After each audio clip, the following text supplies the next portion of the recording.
Yeah, well, can we just get your injury updates, in particular on George and Daryl, please? Yeah, so George, so he really took a nasty head knock and his eye closed up straight away. So it was a nasty one on the night, but luckily there was no structural damage. It was it was more bruising and swelling. So that's subsided, and he's trained throughout the week. Dale is this one will probably come just too soon, but he's been out there and done some light training with the group the last couple of days. So we're hoping that the upcoming games that we've got next week that he may be ready for. Speaking of upcoming games, the game against Southampton, coming into the season they would have been one of the pre-season favourites, but of course they're lower down the table now. That's what my question's going to be. Do you view them as one of your toughest games of the season still, or someone that can take advantage? I think every to be honest, every game I just treat exactly the same, and they're all tough. They're all tough for different reasons.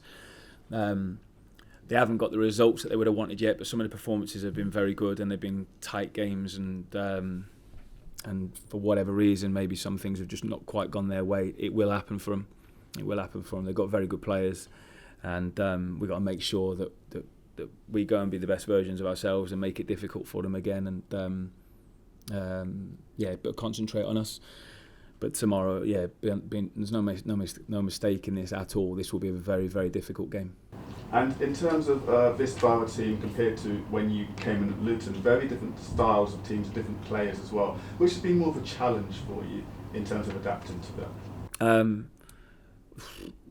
They're fairly, coming in early at Luton and then coming in here, it's been fairly seamless. I've got good people around me, good people, good players, and we've been able to have a good start like we were at Luton as well. So, it was like a lifetime ago now, and it was a great period for us, and I'm looking forward to what this could bring as well, but thoroughly enjoying it. But you're right, different players, so we're able to do some different things, try to do things that suit the group that we've got now, whilst retaining some of the principles that I hold really close to me as well. And but yeah, really, really enjoying things so far.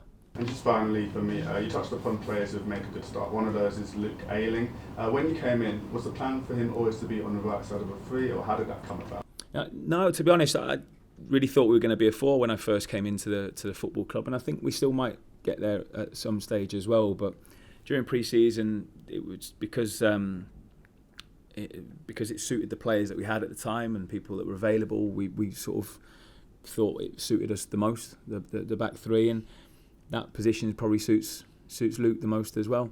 And he's great. What a personality he is. He's a fantastic person. So I've really enjoyed getting to know Bill, and he's a real leader for us. He's so enthusiastic, and he's playing like a 24-year-old, not a 34-year-old or whatever at the moment he is. He's been great for us. So long may that continue.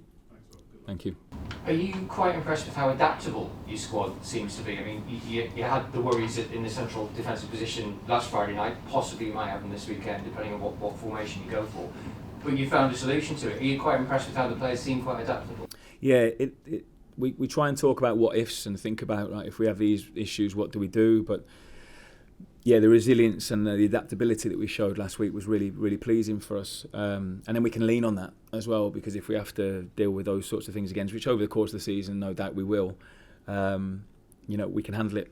So, yeah, we've got some intelligent players, but they're really committed. And if you're committed and you work hard, then you can solve problems just with that. And the players were really, really, really good when we had to make some adjustments. Really, we ended that game with Sammy, who is learning that role still at the moment. Sammy Silvera has been great for us, and then three lads that have been fullbacks, and Alfie Jones. So as the lone centre back, if you like. So really pleased with how we dealt with it, and limited West Brom to quite little really. You came in the summer. Will still went to Southampton in the summer. I mean, obviously, if you just look at results, it looks like it's going great for you and not so great for Will, but is it sometimes the way that people just look at results when head coaches or managers have come in and it might be going very well at Southampton and they're just that little bit away from getting results? Look, this is a results business, of course, and that's what we're all judged on, so none of us are any different from that, but we'll all be working extremely hard. They will be there as well. And like I said before, they've had some really good performances that maybe just haven't got the points that they deserved. And things have gone well for us and fallen well for us at the moment. And so I'm well aware that things can change. So I can only concentrate on us and how hard we work and how organised we are and how much we stick together and all of those things. But that's what ultimately we all get judged on, don't we? Thankfully for us, we've had some decent ones so far. But I keep saying it after the games and pre-match, recognising why, and that's the stuff that we've got to keep living by every single day. Two new guys up front scored, obviously. Yeah. Great that they score. I mean, that's sort of take that as read. But how excited are you? You're still just test driving with these guys. How much more is there to come? Hopefully it's an interesting way of putting it. Yeah, I think they're still learning it. They're still learning everything. To be honest, the football club, the country, and what we do as well. So really pleased with the impact that they were able to make, and no doubt as every week goes on, they'll pick more up and feel more at home as well. I've gone into a new club but never in a new country, so I can't imagine how difficult it can be for players. So we're trying to support as much as we can, and some people pick it up quicker than others. So we've all got to try and be patient, but keep supporting them. But delighted with how Sonji at Preston and then David and Callie the other night all making impacts with goals, but some really good impact with the performances as well. And I think it's the intensity of the league as well, and this country. It's people probably don't realise. I know we're in the second division in the country, but it's tough and it's competitive, as we all know, and that can take a little bit of getting used to as well for the lads that are coming from abroad. Rob, Unbeaten, Borough's best start to the league, another fabulous win under the lights of the Riverside on Friday. This must be a dream start, beyond your wildest dreams. Yeah, I mean, it's a great start. I don't see all the stuff that you guys then will talk about. So I've been made aware of the what it means from a start and a league start, which is great. It is good, but it's hard to think of anything else other than just the next game. And I know it's the boring answer, but I know it is, but I can't think of anything else other than Southampton at the moment and then what's coming up next week. So all our focus is just on that. So we're not patting ourselves on the back. We'll go.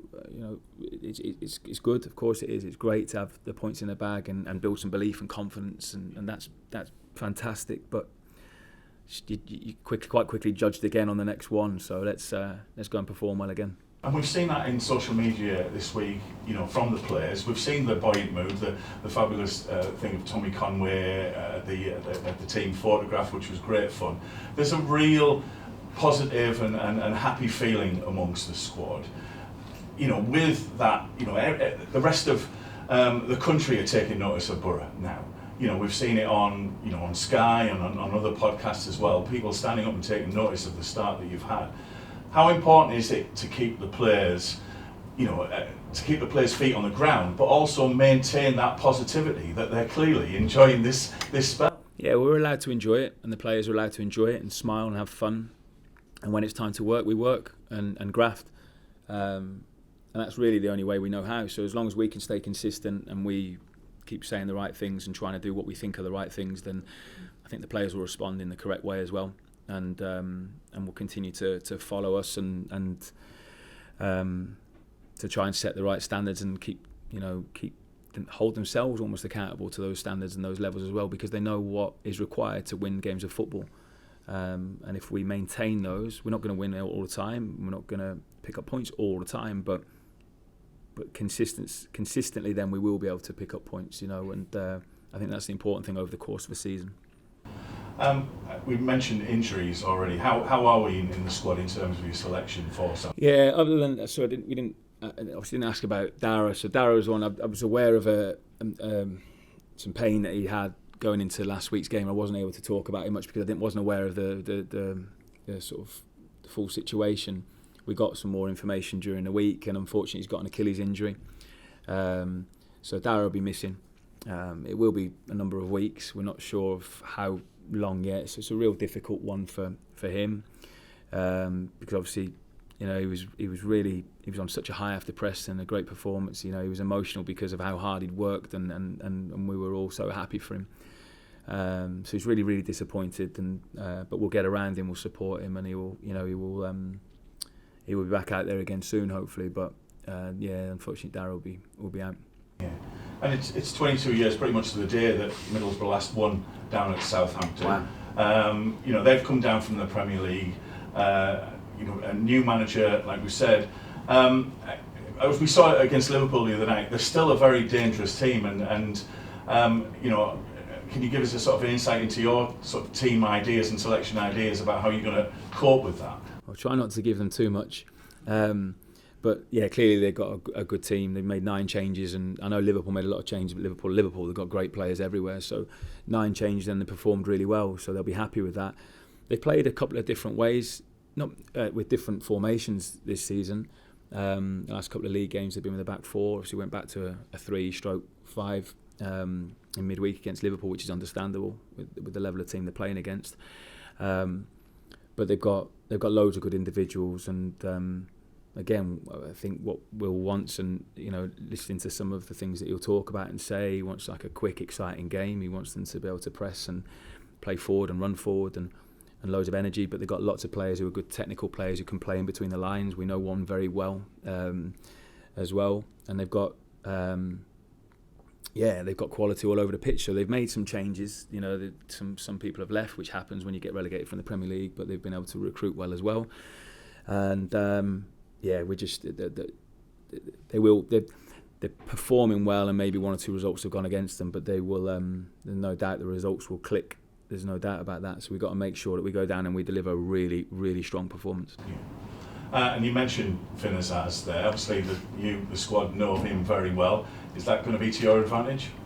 Well, look, we know him, but that doesn't. Finn knows us well as well. So we've got to be prepared for him, but also a lot of other good players that they've got as well. And we'll have a plan, and we'll try and carry that out. But of course, he's got quality, so we have to be aware of him. Yeah. And just in light of the Liverpool game the other night, and Borough are very much into late goals. Have you had a word with the players about taking the shirts off at the? No, I haven't. That was a strange one, wasn't it? Bless him. He must have. Just a bit of a brain fart on it, and he'll regret that one, won't he? I think so. And just looking forward a little bit more, another international break coming. What are your plans for the international break? A bit of recovery time, some good training as well. We're looking to try and get a game in there for some of the lads that might need it as well. A bit of a behind closed doors one. So same as always, a bit of recovery time, some good training, and then the lads that go away, hopefully they will come back in good health and get prepared for what will be another really difficult game on the Friday night when we come back. But that's far too far down the road for me to think about at the moment. Thank you. Just on Daryl, Rob, is it the same Achilles? No, different. Different one. And I mean, you're saying there, a number of weeks, but clearly the hope is that we're not hopefully talking season ending. No, we're not. No, we're not. No, we are talking weeks here at the moment. So we'll see over this next week or two how he progresses and how he feels. But the information I've been told at the moment is we're looking at weeks. And you mentioned Finn there. I mean, various different things have been kind of said about Finn when he left and why he wanted to leave and stuff. Did he come and kind of have a conversation with you and say, look, I just don't think it's kind of working here. I think this moves right. Without going into too much detail, because I don't want to betray, anyone's trust, and some things are best, to be kept between the club and the player as well. But look, in the end, it was just the right thing for us. Yeah. It had to be the right thing for us first, and it was something that Finn wanted to explore, and I think I can be respectful about that. He was respectful about it, and I don't think I need to say any more on it really. And you say right for you, was part of that because Sverre's come in, Soncha's come in, you've got a number of David and Callie as well. Yeah. You've got a number of forward players there who would probably want to play in similar areas to the pitch of where Finn had been playing. So it's not like it was a risk in any way. No, we didn't feel that. So we think, we want to, we wanted to try and strengthen as well. So we, with the, I suppose the money that was coming in, we were able to perhaps use some of that as well. But it was, there was a plan there. was a plan there. So it was always going to be the case that we might lose a couple of people in the summer, but it needed to be on our own terms, and it was. Yeah. And if you look at the various kind of areas of the pitch so far, we know there's been a number of kind of times when you've changed things up front, and probably all understand why you kind of had to change things a number of times at the back. What hasn't changed an awful lot is the Hayden kind of axis, and it feels like that's such a core strength of this team at the minute. Is that, I mean, A, are you reluctant to change things there for that reason, and B, just talk a little bit about how well they've knitted together so far? Yeah, well, they had a really good relationship and understanding anyway before we came in, and they're two very good players. So because they've been performing well and working so hard, then there's not been a need to adjust that at the moment. But we've got Brownie and Alpha in those areas as well, that are obviously very, very capable. I thought Brownie was brilliant when he came on last week, and obviously Alpha got on in the game as well late on. So I'm happy with the strength and the different types that we've got that are competing in those areas. But obviously the two of them have been performing so well, and things have, results-wise have been positive as well. So there's not been a need to adjust too much in there, and obviously from a fitness point of view, we hope that continues. But what I can say as well is that the other lads they're chomping at the bit, and they're training very, very well to keep those two lads on their toes as well, which is what you want. And we've talked an awful lot about Hayden at various stages during his time in. I think we all know where potential, his ceiling could be anywhere really. Obviously England under 21s and all that kind of stuff. In terms of Hayden, when he came in last season, he'd come off the back of playing an awful lot of games. He kind of came, and he really had 2 seasons bolted together effectively because of how he joined and all of that. How much do you think the break for him has helped this summer to actually get a bit of a break? And what do you think? Where do you think his ceiling potentially is? Because he just seems to have already taken his game to a different level this season. We've been so impressed with him. I think the break certainly would have helped. Just to have some time off to relax mentally as well as physically, see family, and that sort of thing, which he doesn't get to do very often. I think we need to appreciate that as well. But his performances have been of a very high level, very consistent, really hard working. He's got a high ceiling as well. I'm probably reluctant to say, where he could go, but he can. He's performing at the top end of the championship at the moment, and looking every bit, that level of player. So there's no reason why he can't aim for more. Hiya. You just mentioned family there, and you touched on earlier about the new lads that have come in. Some are obviously younger than others, may have come over here from abroad without families, etc. I just wondered, what sort of role do you play outside of this place in helping them settle at the club? Because obviously it's new surroundings for yourself as well. Is your role just consigned to him here, or do you go out for meals with him? I've seen one or two of the lads out for meals, but I don't think they want to see much of me once we're outside of here. Exactly. So I think we're always here to support them, but what we've got is brilliant staff and brilliant people that look after the players as well, and can help them with a different place they want to go, if it's a restaurant, if it's whatever it might be, any kind of help. I'm always here and on the phone, but I think I'm probably one of the last people they'd want to see once they get outside of here. And how are lads like, we all know characters like Tommy, Daryl, how are they helping them settle? I think that's the secret. You want the lads to be able to really engage and invite them out, and they go for a coffee or go for food or whatever it might be. They've got to be able to live and have a life outside of here as well, which we encourage. So we want that. So we want to be able to take them under the wing, the new players, especially the ones that are coming over on their own. I think that's really important, then, to try and help them settle in. And everyone's different, so some might like their own space and their own time when they're away from me and just want to chill and just want to relax, and others might like to go and get out and about and experience a little bit of life, which is absolutely fine as well. So I think it's down to the players, to help with that a lot, and they're very good at that. And just final one from me on Daryl. Thankfully, like you say, it is a matter of weeks, but obviously it must be sort of shattering for him after all the work he's done. What role do you play in making sure that mentally he's right as well? Well, again, we can support him. So I've had a couple of conversations with Daryl already, and he's got his head around it and he's focused. But again, we've got people who can support in those kinds of areas as well if needed. And there's people for Daryl to chat to, whether it's physios or whoever it might be. So we've got a lot of people that will always be supporting the lads in lots of different areas. It's unfortunate for him. Obviously, it's a position that he's been in, for quite a lot. So it does become really mentally challenging. But he's such a strong character. And he's got really good people and good family around him as well. So everyone's here to help him. Thanks. Rob, obviously Southampton's the start of a 3-game week, which is what we obviously know. The demands you put on the players in terms of intensity and running. When you're picking your team, without obviously giving it away for Southampton, how much do the kind of games that are to follow up come into the thinking? Yeah, we're aware of what's coming up, but it's important that we obviously take each game, on its own merits, and that's the most important game. So Southampton's the most important one.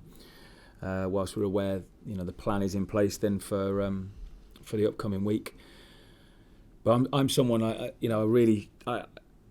other people will be different, and other managers or head coaches will be able to deal with things slightly differently. I just have to focus on this one, and we'll try and find a way to get a result. That's the most important thing. All I'm trying to do at the moment, and have the right plan for that.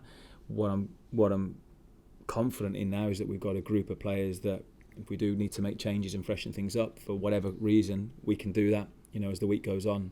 So that's really positive for us. Yeah, we've heard a few of the players kind of speak about the summer and how they're feeling now, and a few of them have mentioned how they're feeling, fitter than they have done for a long time.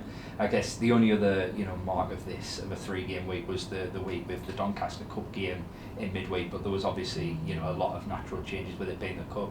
Are you seeing, kind of, particularly as the season goes on and they're playing more games, getting that sharper, so are you seeing those levels of fitness? Yeah, it's telling with our eyes and with the data as well, which is good, but not completely just all data led. We'll look at that and how we look out on the pitch. There was a great clip in the 94th minute that we actually showed the lads the other day of we had it down in the bottom corner, but then the recovery, they managed to get out and they shouldn't have, West Brom, and the recovery from the whole team was fantastic in the 94th minute, which those are the sorts of things that I'll look at and we'll see with our eyes, and that's the stuff that's going to get us points. So we've got to keep doing it.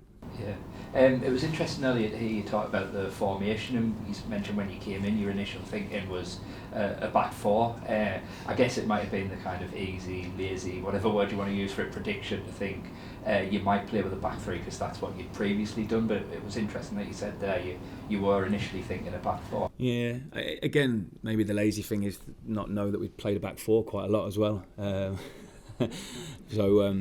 Yeah, I don't know, Luton, we were a back four quite a lot, especially in the Premier League. Sometimes a back two. So it was, yeah. But again, people won't really see that because they'll just be concentrating on the top six. But it's, yeah, I'm happy to adapt to the strengths of our players and what we feel is needed and what we think will win a game of football. So I'm very, very open to adapting and changing. Yeah. How quickly was it that you realised, when you got here, that actually back three is? Well, the first pre-season game we had out in Portugal, we played a half as a four and then half as a three. So we wanted to just have a look at it.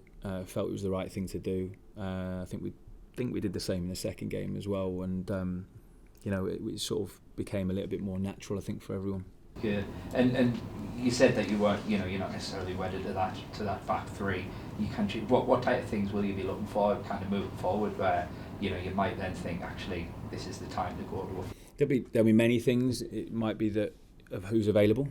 It might be that. It might be that we want to be a bit more aggressive in some pressing. We might want to put another forward on the pitch. We obviously finished with a 4-2-3-1, if you like, at Preston when we had to change it quickly right towards the end with Sonji coming on. So many things will dictate that.